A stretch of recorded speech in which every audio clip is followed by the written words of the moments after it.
Good morning daddy's, good morning. మనకి daddy రోబోట్ది రేపు మళ్ళీ పేమెంట్స్ ఉన్నాయి. శుక్రవారం మళ్ళీ పేమెంట్ ఉంటుంది. ఈ పేమెంట్ మళ్ళీ అందరూ తీసుకోవాలని, ఇంకా ఎక్కువ మంది తీసుకోవాలని కోరుతున్నాను. నెక్స్ట్, ఇప్పుడు మన వెహికల్కి సంబంధించి మీకు కొన్ని విషయాలు చెప్పాలా. ఎందుకంటే రేపు 30th నుంచి మన డీ కాయిన్ రిలీజ్ చేసి ఆ వచ్చిన కాయిన్స్ని యూటిలిటీలో తీసుకుంటారు. కాబట్టి క్యూసీసీ అండ్ డీ కాయిన్ మీకు ఏది నచ్చితే అది యూటిలిటీకి ఇచ్చేయచ్చు, మీకు ఏది నచ్చితే అది ఇవ్వచ్చు. అయితే దాన్ని 30 తారీఖుని మనం ట్రేడింగ్కి ఇచ్చిన తర్వాత యూటిలిటీ తీసుకుంటాం. ఇప్పటి వరకు 2 వీలర్స్ మనం ఎన్నమ్మో అన్నింటి తాలూకువి తీసుకుంటాము, అన్నింటికి తీసుకుంటాము. అంటే ఇప్పుడు ఈవీల్ని ఈ వారం రెఫరల్ ఇచ్చేస్తున్నాం. ఈవీ రెఫరల్, మన ఈవీ బుకింగ్స్ అన్నమాట. ఈవీ బుకింగ్స్ ఇచ్చేస్తున్నాను. ఇంతవరకు తీసుకున్నవన్నింటికి కూడా కమిషన్ రిలీజ్ చేస్తాం. 25 లెవెల్స్ వాట్ ఎయిట్ ఉన్నాయి, అవన్నీ కూడా ఇచ్చేస్తాం. అయితే ఇప్పటి వరకు అమ్మిన వాటికి కూడా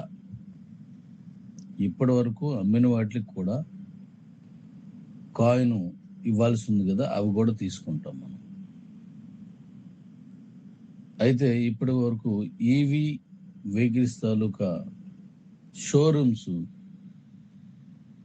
మనకి రావడం చాలా వచ్చాయి. అవి ఇప్పుడు ఫైనల్ అవుతున్నాయి. నేనే ఈ వారం నుంచి రమ్మని చెప్పాను. అంటే ఆటో వచ్చేసిన తర్వాత వస్తే ఒకవేళ రావాలనుకున్న వాళ్ళు రెండు ఆటో చూడడం అవుతుంది, ఈ వెహికల్స్ గురించి డీలర్షిప్ క్లోజ్ చేసుకోవడానికి వెళ్ళడం కూడా అవుతుంది. అందుకోసం ఈ వారం నుంచి నేను అవి ఇస్తాను. వాళ్ళు ఫోన్ చేస్తున్నారు, ఫోన్ చేస్తే నేను టైం ఇస్తాను. సో మన యూటిలిటీ, డీ కాయిన్ యూటిలిటీ మనం నెక్స్ట్ స్టార్ట్ అయిపోద్ది.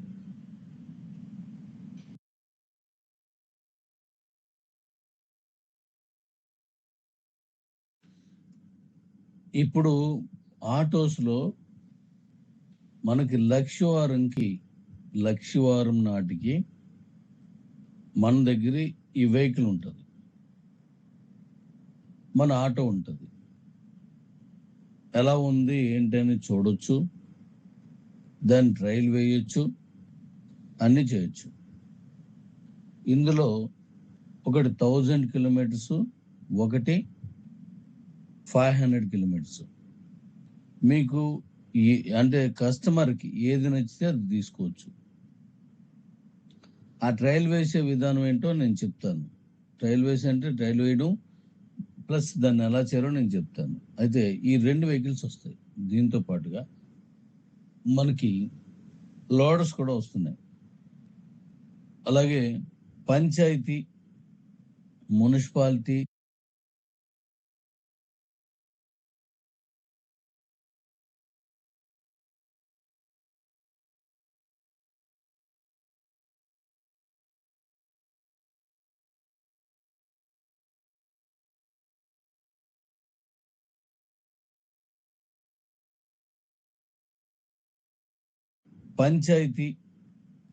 మున్సిపాలిటీ, కార్పొరేషను, గ్రేటరు, ఇలాంటి వాటిన్నింటిలో గ్రేటర్ విశాఖ కానీ, గ్రేటర్ హైదరాబాద్ కానీ, ఇలా ఎగ్జాంపుల్కి వాటిల్లో జస్ట్ తీసుకెళ్లేటువంటి వాహనాలు ఏవైతే ఉన్నాయో ఆ వాహనాలను కూడా మనం ఇదే మైలేజ్తో వాళ్ళు కోరిన విధంగా 1000 అయినా ఇద్దాం, 5500 అయినా ఇద్దాం, ఆ వెహికల్స్ ఇద్దాం. ఎందుకంటే ఇప్పుడు డీజిల్, పెట్రోల్ ధరలు పెరిగిన కారణంగా ఈ మన గవర్నమెంట్ మీద కూడా భారం తగ్గించాలనే ఉద్దేశంతో ప్రభుత్వాలు ఏవైతే చేస్తున్నాయో దానికి అనుకూలంగా వెహికల్స్ ఇవ్వడానికి మనం సిద్ధం.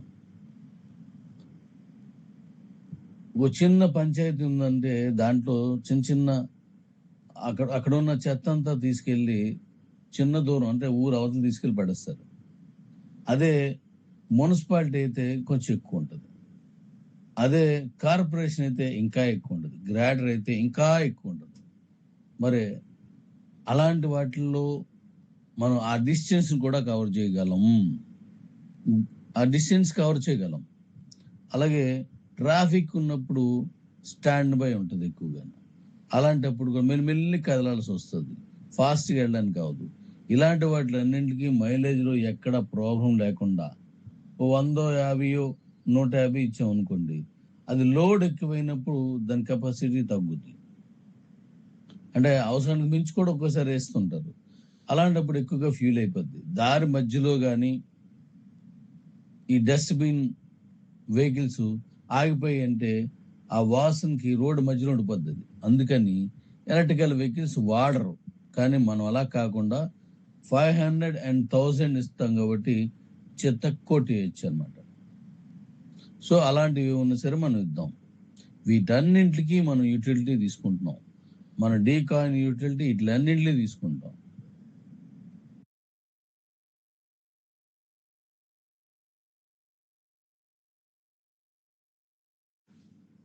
ఇప్పుడు నేను చెప్పేది జాగ్రత్తగా వినండి. మనం ఈ వెహికల్కి సంబంధించి మన ఆటోకి సంబంధించి నేను ఒక ప్రత్యేక విధానంలో పబ్లిసిటీ చేయాలనుకున్నాను. ఎందుకంటే ఈ ఆటోస్ని తీసుకునే వాళ్ళు మన కమ్యూనిటీలో తక్కువ ఉంటారు. మరొక విషయం ఏంటంటే మన కమ్యూనిటీలో ఎక్కువ మంది కాయిన్స్ అమ్మడానికి ఉంటారు. ఈ వెహికల్స్ వగైరా కొనే వాళ్ళు తక్కువ ఉంటారు. మరి మనకు పర్చేస్ చేసే వాళ్ళంతా ఎవరంటే మన కిబోకి సంబంధం లేని అవుట్ సైడ్ ఉన్నటువంటి సాధారణ జనాలే వీటిని తీసుకుంటారు.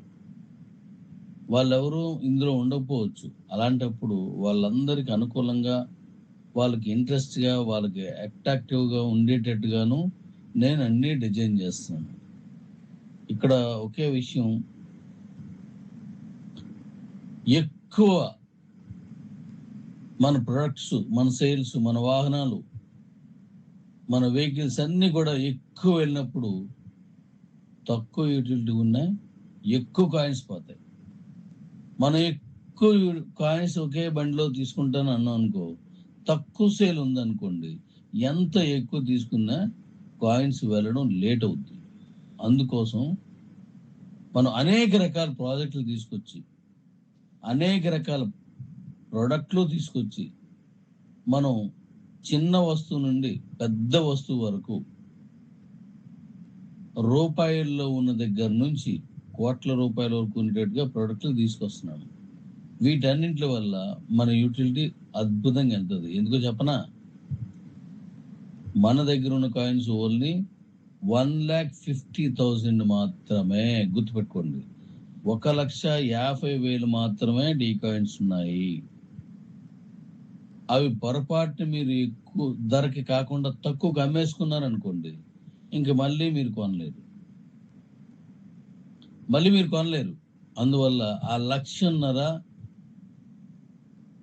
మన దగ్గర పర్చేజ్ కాయిన్స్ ఉన్నాయి. ఆ 1,50,000 తోటే మీరు జాగ్రత్తగా అమ్ముకొని మీరు క్యాష్ చేసుకోవాలి.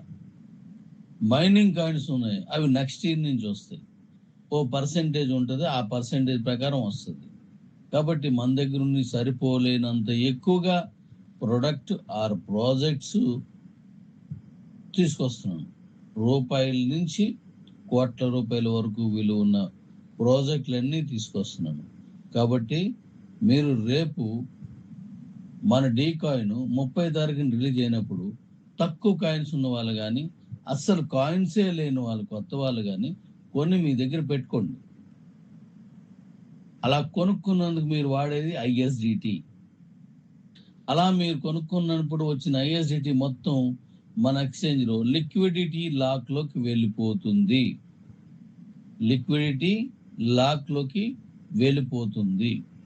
అంటే అవి కంపెనీకి రావు. యుఎస్డిటితో కాదు. మొదటి 30 రోజులు పూర్తి ఐఎస్డిటి, మీ దగ్గర ఉంటే చక్కగా కొనుక్కోండి. ఏ కాయిన్ అయినా సరే కొనుక్కోండి. ఇప్పటికే చాలా కాయిన్స్ వచ్చేసాయి. మనకు జూమ్లో కూడా చెప్పాను. సో ఇప్పుడు కొనుక్కున్న కాయిన్స్ అన్ని లిక్విడ్ లాక్లోకి వెళ్తాయి. అంటే కంపెనీకి ఇక్కడ ప్రాఫిట్ చూడట్లేదు, పబ్లిక్ యూజ్ ఉపయోగం ఏంటో చూస్తున్నాను. సో మీరు ఎవరైనా కొనుక్కుంటే లేని వాళ్ళు కానీ, కాయిన్స్ లేని వాళ్ళు కానీ, లేదా తక్కువ కాయిన్స్ ఉన్న వాళ్ళు కానీ ఎక్కువ మంది ఉన్నారు. సో వాళ్ళందరూ ఈ నెల రోజుల్లోనూ కొనుక్కోండి. ఈ నెల తర్వాత మనం ఇచ్చేటువంటివి అప్పుడు మీ దగ్గర ఉన్న కాయిన్స్ అన్ని అమ్ముకోవచ్చు. మీ దగ్గర ఉన్న కాయిన్స్ అన్ని అమ్ముకున్నప్పుడు ఐఎస్డిటితో కొనుక్కోవడం అవ్వదు, ఐఎస్డిటితో అమ్మడం అవ్వదు. కేవలం యుఎస్డిటితో మాత్రమే మన ఎక్స్చేంజ్ నడుస్తుంది.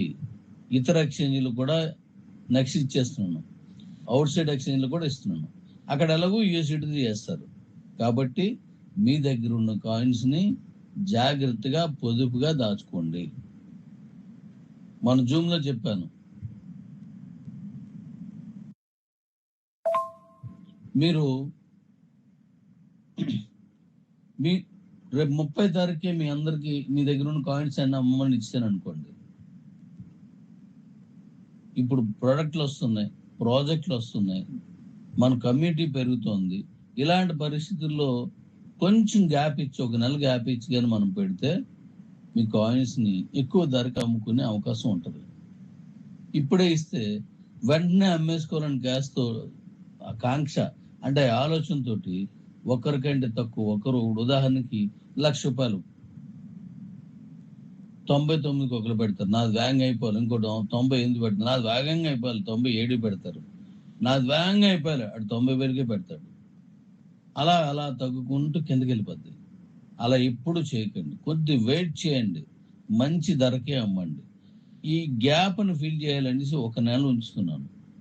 ఒక నెల రోజులు తర్వాత మన ప్రొడక్ట్స్ అన్నీ కూడా కొన్ని లాంచ్ అవుతాయి. అప్పటికి కొన్ని ల్యాండ్ అయిపోతాయి, కొన్ని కొత్త ప్రాజెక్టులన్నీ అనౌన్స్ అయిపోతాయి. మన ఐఎన్ఆర్ ఇన్కమ్ పెరుగుతుంది. ఆ పెరుగుతున్న వారానికి 2 సార్లు మీకు ఐఎన్ఆర్ ఇన్కమ్ వస్తుంది. ఇలా పెరగడం వల్ల ఏమవుతుందంటే మనకి కస్టమర్ బేస్ పెరుగుతుంది, కమ్యూనిటీ ఎక్కువ అవుతుంది.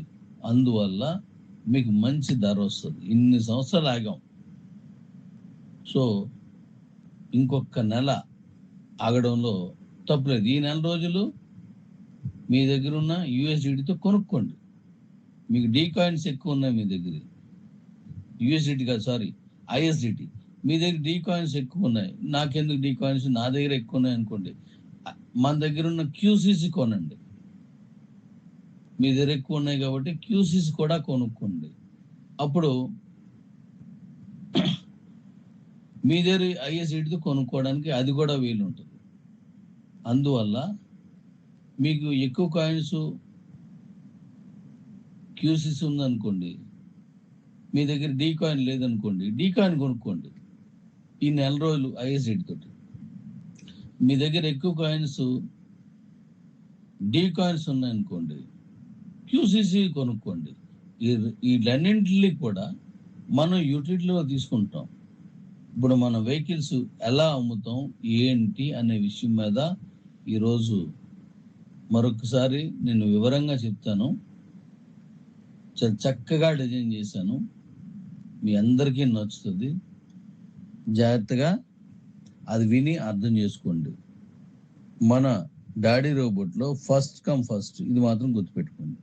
ఫస్ట్ కమ్ ఫస్ట్ అంటే ఏంటి? ఫస్ట్ కమ్ ఫస్ట్ అంటే ఇన్కమ్ పెరుగుతుంది, మీ టీం పెరుగుతుంది. అందువల్ల మీకు మంచి ఇన్కమ్ రావాలి, మంచి టీం రావాలి, ఇలా మంచి యూటిలిటీలు వెళ్ళాలి అనుకుంటే ముందుగా ఎవరైతే ఉన్నారో వాళ్ళందరికీ ఎక్కువ తీసుకునే అవకాశం ఉంది. తర్వాత తీసుకున్నట్టు కూడా వస్తుంది, కానీ మన జాయినింగ్కి ఇంకా ఈజీగా ఉంటుంది. ఇప్పుడు ఇది వేరే రాష్ట్రాలకు కూడా వెళ్ళడానికి ఈజీగా ఉంటుంది. Thank you.